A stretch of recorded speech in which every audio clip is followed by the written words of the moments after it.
子供はね、わからないことと向き合うのね。不思議なことが面白い。映画の力は分かったことではない。不思議なことが面白い。Sometimes you come across a film that rewires your perception of what a movie can be. A singular piece of art that creates a special feeling spurred by the discovery of a new experience unlike anything you've ever known, and may never know again.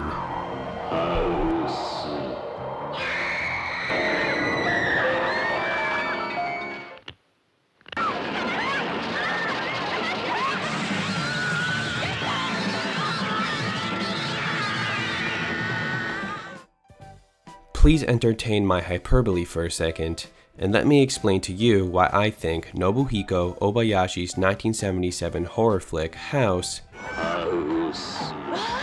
is one of those very films, as it is a movie whose pure joy and cinematic wizardry have spawned a feverish cult fanbase amongst horror buffs and general cinephiles alike.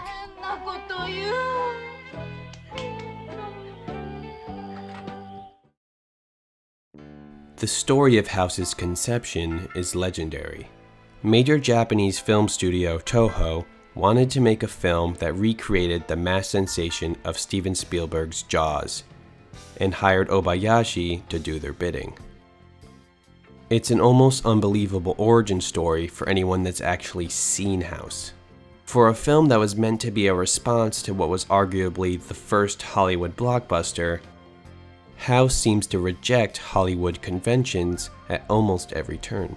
It constantly parodies the narrative and aesthetic tropes of commercial cinema, and the attempts of mainstream film to immerse the audience through realism.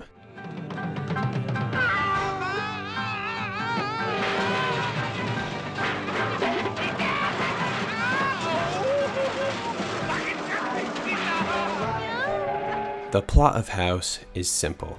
It centers around a high school student who, frustrated at her father's impending remarriage, skirts on a family vacation to take her group of friends to her maternal aunt's isolated house in the countryside. And, as you can imagine, chaos ensues.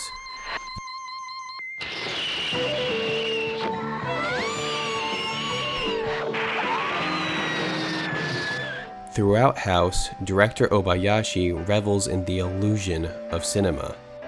The film detaches the audience by paying attention to its own artifice, not unlike the films of Obayashi's noted influence, Jean-Luc Godard.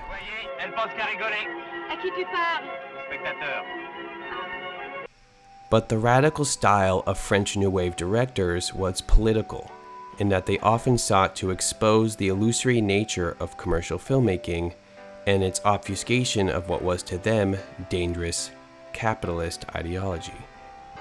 Obayashi instead plays with the tools at his disposal to joyfully present the possibilities of cinema, as opposed to focusing on its manipulative powers. Obayashi shatters conventions of realism and creates different layers of reality for the audience to explore, an artistic effect that can be heightened in film due to the medium's visual and auditory scope.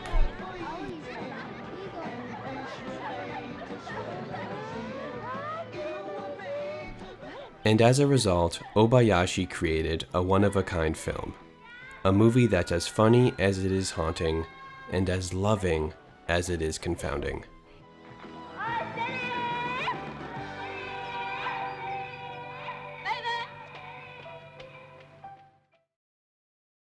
当時は日本映画はもうリアリズム、これアメリカ映画もそうですけどね、リアリズムの時代で、ところが僕たちがやりたいのは映画的リアリティで、リアリティというのは嘘ですよ。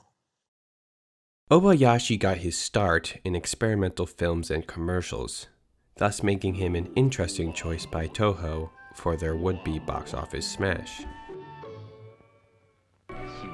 From a visual standpoint, it makes some sense, with Obayashi having flexed in previous films his creative and vibrant technical skills. And Toho, desperate for a hit, was eager to shake things up. But from a general narrative and stylistic perspective, he was certainly a perplexing pick. Just check out this sequence from his 1968 short film, Emotion.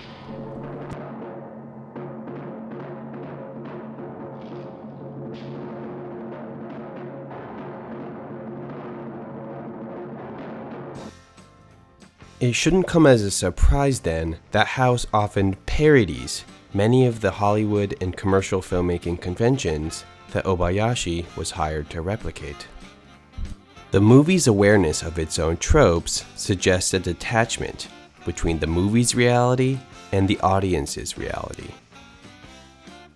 This self-aware approach contrasts the typical establishment of an illusory surrogate connection between spectator and character, a central characteristic of cinematic realism and most commercial filmmaking.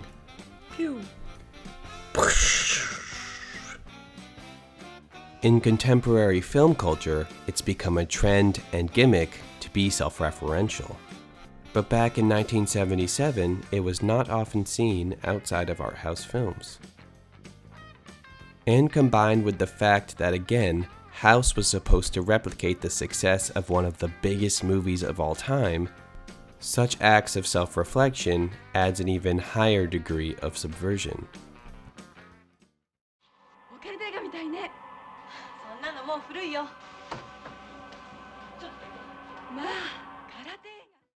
But there's more to the film's meta nature than just its self-referencing of tropes.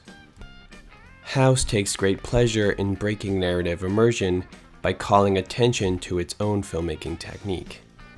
It is in this stylistic choice that the audience becomes aware of the many layers of reality being crafted within the film, as well as their own reality and their place as a spectator of a film.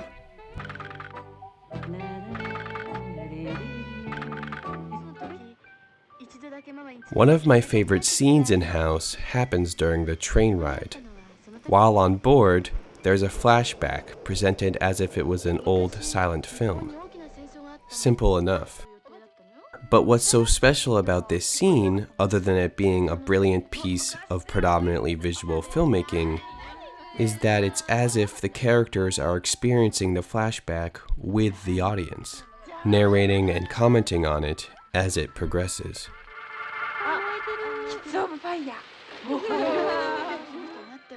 It's innocuous enough, but it makes you ask questions about the film's reality. Where did this mysterious screening come from? How are the characters also watching this film within a film? This is just one way that Obayashi creates multiple cinematic worlds within the film itself. Worlds clearly detached from each other and the world we live in. Or how about the scene when they attempt to call the police? The motion blurred and shaky camera once again call attention to the filmmaking technique. A haunting stylistic choice that creates one of the more eerie sequences in the whole movie.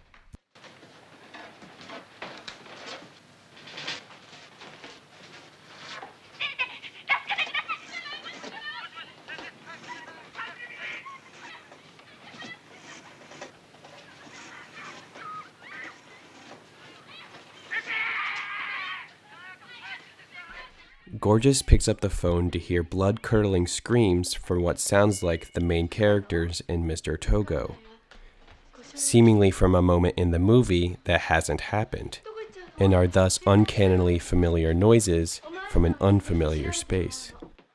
This is not only an indication of the house being haunted, it also suggests to the audience the existence of another, perhaps darker film lurking beneath House's campy veneer, hiding in unexpected places. ともかく楽しくやってるうちにベテランの職人さんたちももともと映画が好きで楽しくて来てる。それが仕事になってたんだけども、いや映画ってもともと遊んでるようなものだということでね、とにかく楽しかったです。In Hausu, Obayashi uses strange, experimental filmmaking techniques, especially pertaining to the film's editing and vibrant matte compositions, to create a unique unreality, which decidedly takes the viewer out of the film. As the film breaks conventions of realism and the audience becomes aware of its own watching, they can then revel in the cinematic insanity that ensues. As a detached spectator, you are less passively immersed into a world of terror than you are an active observer of unfolding chaos, being able to focus on and more fully appreciate the glorious filmmaking before you. Obayashi's filmography is littered with incredible gems, an assortment of fun, bizarre, visually stupefying genre experiments. But it's not hard to see why House is so widely beloved. More than his other films, House is accessible in its strangeness, a welcoming quirkiness instead of a disorienting one. It's an amazing piece of cinema that applies avant-garde filmmaking techniques to commercial filmmaking tropes and conventions. It wants you to know it's a film. There's of course more to the film than just its bizarre style. Political, sexual, and Freudian undertones permeate the entire thing. But those are topics that should perhaps be left to someone smarter than yours truly. I simply wanted to share with you the cinematic joy of House and its one-of-a-kind playfulness. Characteristics that can at least be partially attributed to the fact that many of the film's ideas came from Obayashi's own daughter. If you're looking to watch something unlike anything you've ever seen, go watch House.